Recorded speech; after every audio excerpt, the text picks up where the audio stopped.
RSS कोई court नहीं है कि उनके मुखपत्र में कुछ छप जाए और हम लोग मानने के लिए बाध्य हो जाए।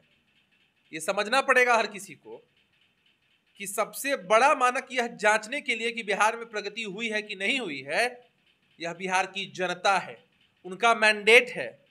अरे नीतीश कुमार, बिहार की राजनीति का इतिहास गवा रहा है अभिषेक जी कि नीतीश कुमार जी के चेहरे पर जिस भी गठबंधन ने चुनाव लड़ा है, जनता ने अपना आशीर्वाद उसी गठबंधन को दिया है कि बिहार की जनता को सिर्फ यही चेहरा पसंद है, नीतीश कुमार जी का चेहरा ही एक्सेप्टेबल है। और अगर ऐसा है तो भारतीय जनता पार्टी नीतीश कुमार जी के चेहरे पर क्यों चुनाव लड़ती है?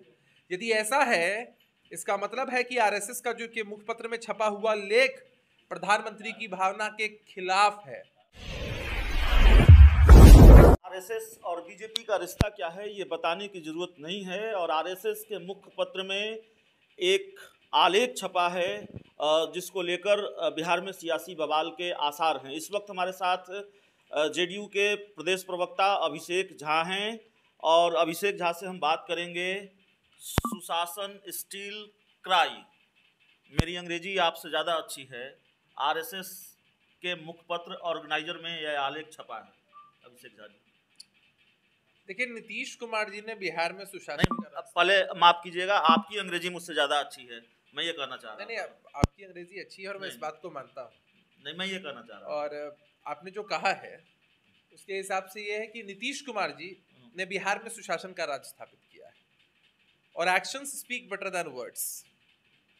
जो भी कार्य उन्होंने किए हैं वो धरातल पर दिखते हैं। किस बीमारू परिस्थिति में बिहार उनको मिला था और हर एक क्षेत्र में काम हुए हैं, चाहे वो शिक्षा, स्वास्थ्य, रोजगार, आधारभूत संरचनाओं का निर्माण, किसानों के लिए, युवाओं के लिए, महिलाओं के लिए हर प्रकार की व्यवस्था हुई और ये चीजें धरातल पर दिखती हैं। अगर इस पर डिबेट किया जाए तो लंबा समय लग जाएगा, लेकिन सबसे बड़ा मानक, डिबेट तो आपको बीजेपी से करनी पड़ेगी, अपने सहयोगी भारतीय जनता पार्टी से करनी पड़ेगी। आज बिहार में या देश में राजनीति की जो सामान्य समझ रखने वाला भी व्यक्ति है वो जानता है कि आरएसएस और बीजेपी का रिश्ता क्या है। और आरएसएस के मुखपत्र ऑर्गेनाइजर में ये छपता है कि नीतीश कुमार के राज में सुशासन की, माफ कीजिएगा, जंगल राज की वापसी हो रही है, शिक्षा की हालत बदतर हुई है और सुशासन रो रहा है। तो फिर इसका मतलब आप जानते हैं, आरएसएस कोई कोर्ट नहीं है कि उनके मुखपत्र में कुछ छप जाए और हम लोग मानने के लिए बाध्य हो जाए। ये समझना पड़ेगा हर किसी को कि सबसे बड़ा मानक यह जांचने के लिए कि बिहार में प्रगति हुई है कि नहीं हुई है, यह बिहार की जनता है, उनका मैंडेट है। अरे नीतीश कुमार, बिहार की राजनीति का इतिहास गवा रहा है अभिषेक जी कि नीतीश कुमार जी के चेहरे पर जिस भी गठबंधन ने चुनाव लड़ा है, जनता ने अपना आशीर्वाद उसी गठबंधन को दिया है। इसका सीधा मतलब है कि बिहार की जनता को सिर्फ यही चेहरा पसंद है, नीतीश कुमार जी का चेहरा ही एक्सेप्टेबल है। और अगर ऐसा है तो भारतीय जनता पार्टी नीतीश कुमार जी के चेहरे पर क्यों चुनाव लड़ती है? यदि ऐसा है, इसका मतलब है कि आरएसएस का जो कि मुखपत्र में छपा हुआ लेख प्रधानमंत्री की भावना के खिलाफ है। प्रधानमंत्री जी कहते हैं कि नीतीश कुमार जी ने काम किया है, प्रधानमंत्री जी कहते हैं कि नीतीश कुमार जी असली समाजवादी नेता है, प्रधानमंत्री जी और पूरा एनडीए का कुनबा मानता है कि नीतीश कुमार जी उनके नेता हैं। अब आपके इस तर्क के हिसाब से तो बीजेपी के प्रदेश अध्यक्ष डॉक्टर संजय जायसवाल भी प्रधानमंत्री के खिलाफ हैं। उन्होंने लिखा कि 1967 के बाद से ही कुछ लोग ऐसे हुए हैं जो जिसके साथ रहकर आगे बढ़ते हैं उसको अगले दिन से काटना शुरू कर देते हैं और जो उनको भगाता है उसको अगले दिन से दूध पिलाना शुरू कर देते हैं। उन्होंने किसके विषय में क्या बातें कही हैं लिखा है, उसमें हमें जानकारी नहीं है, उन्होंने किसी का नाम नहीं लिया होगा जी। दूसरा कि वो क्या लिखते हैं नहीं लिखते हैं, इस बात से हम लोगों को कोई मतलब नहीं है। इतना नोटिस हम लोग नहीं लेते हैं कि वो फेसबुक पर क्या लिख रहे हैं। जो कहना है सामने से कहिए। और जिस तरह की भाषा, जिस तरह की शब्दावली का इस्तेमाल, जिस तरह के दिवालियेपन का परिचय वो लोग लगातार दे रहे हैं, वह दर्शाता है कि मानसिक रूप से वो लोग बेहद फ्रस्ट्रेटेड हैं।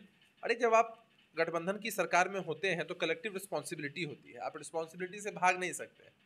और जब आप ये बातें दर्शाते हैं, अपनी ही सरकार के खिलाफ आप आवाज़ उठाते हैं या बातें कहते हैं, ये दर्शाता है कि आप प्रधानमंत्री जी की भावना को आहत करते हैं। तो इस लड़ाई झगड़े में 5 साल गुजर जाएंगे, 24-25 तक सरकार चल जाएगी। तो काम तो हो रहे हैं। जनता ने मैंडेट नीतीश कुमार जी के चेहरे पर एनडीए को दिया है। नीतीश कुमार जी के चेहरे को दरकिनार कोई नहीं कर सकता है। उनको जो कहना है कहें, हम लोग इस तरह की चीजें बर्दाश्त नहीं कर सकते हैं, इसलिए हम लोगों की कड़ी आपत्ति। सवाल यह भी है कि बर्दाश्त नहीं करेंगे तो करेंगे क्या? इस तरह से उनको जवाब मिलेगा, उनको इन बातों पर बैकफुट पड़ाना ही पड़ेगा। इस तरह की चीजें नहीं बर्दाश्त हो सकती है। तो चलिए, हमारे साथ अभिषेक झा जी थे, जेडीयू के प्रवक्ता हैं और खासकर जिस तरह से आरएसएस के मुख्य पत्र में छपा है, बिहार में जंगल राज की वापसी हो रही है, सुशासन रो रहा है, तमाम बातें लिखी गई हैं, उस पर बातचीत कर रहे थे।